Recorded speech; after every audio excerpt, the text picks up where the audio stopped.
given that we spoke about the emotional aspect of leaders, here are some quick tips for leaders. And inshallah, all of you are leaders in your family, community. Because when you have knowledge of the Ahlul Bayt, peace be upon them, you become a leader. You have to step up to the plate. Here are some quick tips. Never allow your current emotional state today to influence you to make a decision. When you want to make a decision, make sure you don't feel that emotional state you were feeling. Whether it's sadness, whether it's anger, whether it's a sense of betrayal. Sometimes when you feel emotional, you want to take a decision quickly, don't. Effective leaders experience emotions, but they never take decisions during those moments. Wait, let the emotions go down, and then use your intellect, make the right decision. Whenever you make a decision in an emotional state, you end up regretting it. So keep that in mind. Think about all those decisions you've made, when you were emotional. You said, terrible things. You probably fired someone you wish you hadn't because you got so emotional. Or you lost your temper in a meeting, so on and so forth. Effective leaders don't allow their emotions to drive their decisions because you don't make good decisions in that state. Keep that in mind. Always ask yourself, let me wait. If I'm in an emotional state, then I'll make a decision. Even if you think 100% this decision is good right now, wait. Because the emotion can skew reality for you. So that's the first tip. Number 2, emotions have the power to distort the reality for you. It's never as bad as you really think it is, and it's never as good as you think it is. We're not just talking about negative emotions, but also positive emotions. Emotions normally make you see negative things as more negative. And they make you see positive things as more positive. When that happens, you're out of touch with reality. Be realistic. When you make your calculations, when you think about something important, don't think about it when you're in an emotional state, because you will not look at it realistically. Yeah, a bad thing has happened, but when you're emotional, you think it's 10 times worse. Okay, it was bad, but Habibi, it's not that bad. The reason why you think it's that bad is because you're emotional now.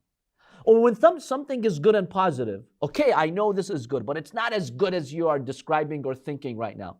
You're now emotional, you're excited, you think it's that good. Emotions distort reality for us, so we have to be careful. Yes? Sayyidina, like personality types, some people are thinkers and people are feelers.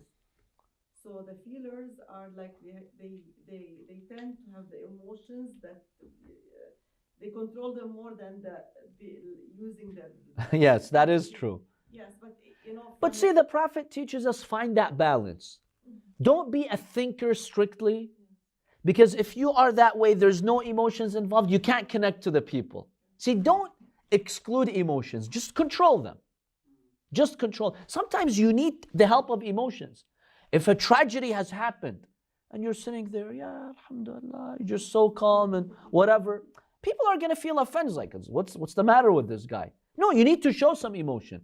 But when you make the decisions and think about important issues, make sure you're not in the height of your emotional state. Because if you're in the height, it's going to distort reality for you. Later, when you look back, you're like, look, it wasn't that bad, come on. Or it wasn't that good.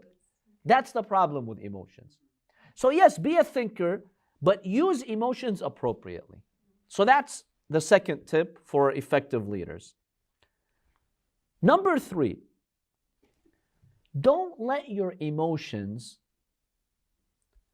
impose your circumstances on others and cause you to engage in selfish behavior. How so? See, usually bad emotions are fueled by pain. You're pained by something. Something's hurting you, so you feel bad. Sometimes you'll get this message, this text message or email or phone call that's stinging and it makes you really hurt. Here's what happens. You use that pain in order to bring attention to yourself and talk about your pain. In doing so, you're becoming selfish. Why? See, when you're a leader in pain, that pain is selfish. It's your problem. Why make you the center of everything? Because when you're in that severe pain, you tend to forget everything that's happening around you and you focus on your own pain. See, have you seen sometimes you're walking and then your toe bumps into a sharp object and you just want to yell and cry? See, in that moment, do you even know what's going on around you? You don't. Why? Because you're in pain. When you're in pain, you no longer know what's going on around you. It makes you selfish. You're just thinking of yourself and your pain. And you start talking about yourself and your pain. Don't. This much emotion is negative. It hurts a true leader. A true leader shows some emotion. Okay, I'm hurt, but I understand that my pain has its limits. I'm not going to make myself the source of everything. Look at today what's happening. You know, with the one who's losing. If you've noticed, one quality he has the last few, anything about him has to be a national thing. So what's the matter with you? You're 1 out of 350 million. Why does your pain have to be the most important pain? See, that's a selfish leader. And when you're in pain, by the way, you don't listen well to others. If you're in pain, in emotional pain, you don't care. It's like, I'm in pain. Do you think I care about your problems? The Prophet was never like that. He was personally in pain. But if one of the companions came up to him, he also was struggling, the Prophet would listen to him. The only way to do that is control your emotion so you can hear others. That's what an effective leader is. The final point here. I know there are a lot of risks with emotions, but emotions, when used properly, they can give you passion. Effective, charismatic leaders are those whom you can feel the passion. They're driven by passionate emotions. People find them very effective. So let emotions drive you. If you're working for justice, you're working for a cause, you're working for anything, let the people feel the energy in you. When the leader goes out there and he or she has that energy, people are inspired by that energy. The Prophet had amazing energy. In the battle, when he would be reading the Quran, when he would be teaching the companions, you could see that he's passionate. He's very passionate about what he did. So emotions that allow you to be passionate, that's very, very important.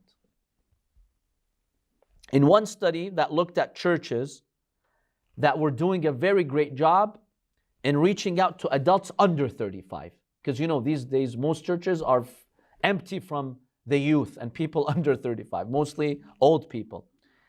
They realized that the passion in that church was the biggest factor. When people feel like there's passion, they are attracted and they are drawn to that. So this is what we learned from the emotional aspect of the Prophet ﷺ. Don't be a robot out there in society because you're so calm and confident. Be calm, be confident, but also have emotions. But at the same time, don't let the emotions become excessive. Don't have an outburst of emotions. And make sure your emotions are not driven by selfishness. It's about my pain and my problems. Finding that balance makes you an effective leader, makes you an effective parent, makes you an effective community member. Any questions? Yes. How does an impulsive person fall under this? Impulsive person is the one who quickly acts on emotions. Like you get raged, you quickly act on your rage. What does a believer do to train himself? You're impulsive, you feel that rage. Just put a break. Train yourself, stop. I'm not going to react right now regardless. Go and distract yourself, do a wudu, start walking, do an activity, distract yourself. Later, come back and address the situation.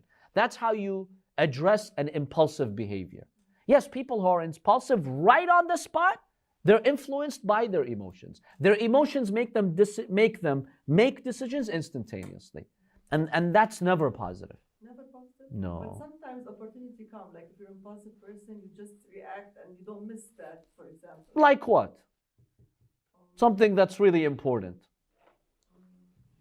Like someone insults you and you get them back? No, like seeing the, and no, impulsive, like for example, when you see these, the ads, for example. You see an ad for something and then you, so the impulsive, they go and like buy it right away, let's say.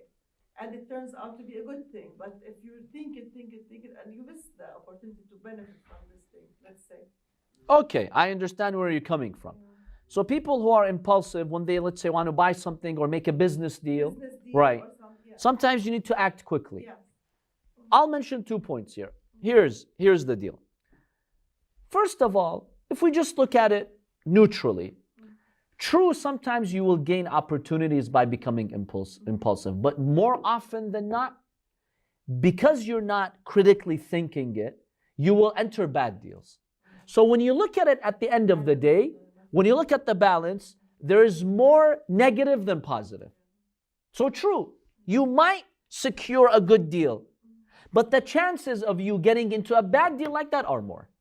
That's number one. Number two, when we say don't be impulsive, we don't mean go back home and spend a week or 10 days thinking about it. No. Sometimes you can intellectually and critically think about something within minutes. Sure, you can do that.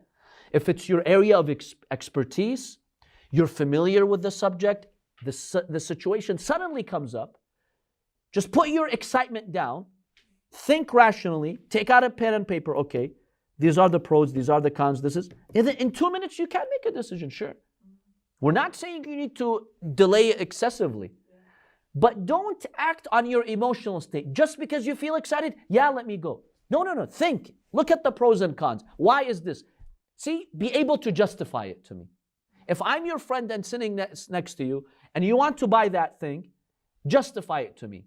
Why is this good for you? If you're able to rationally justify it, fine. I'm confident that you've thought it through. But if you can't justify it, no, I'm just excited, then there's something wrong. It still may be a good deal by chance, but chances are you'll get into a bad deal. Yeah, it's not like being an impulsive, fast decision maker sometimes. Yeah, sometimes you can make fast decisions, but based on calculations. But you can quickly do the calculations, fine. But some people don't do that. When they get excited, believe me, that critical thinking in their brain shuts down. When you get too excited, you don't think straight. That's the reality. And too often, you will regret it. I see it happening around me all the time, believe me. One beautiful advice that one scholar had, he's like, when you need to make a decision quickly, now we're not talking about like seconds, life-threatening situation. No, like you have a few minutes. Quickly get up. Do wudu. Pray rak'atain lillah azza wa jal. Pray 2 rak'ahs for Allah. Oh Allah, guide me. After you do your prayer, just quickly go through the possibilities and then make a quick decision. You won't go wrong if you do that. And a 2 rak'ah prayer doesn't take more than a couple of minutes. In 5 minutes you can do this.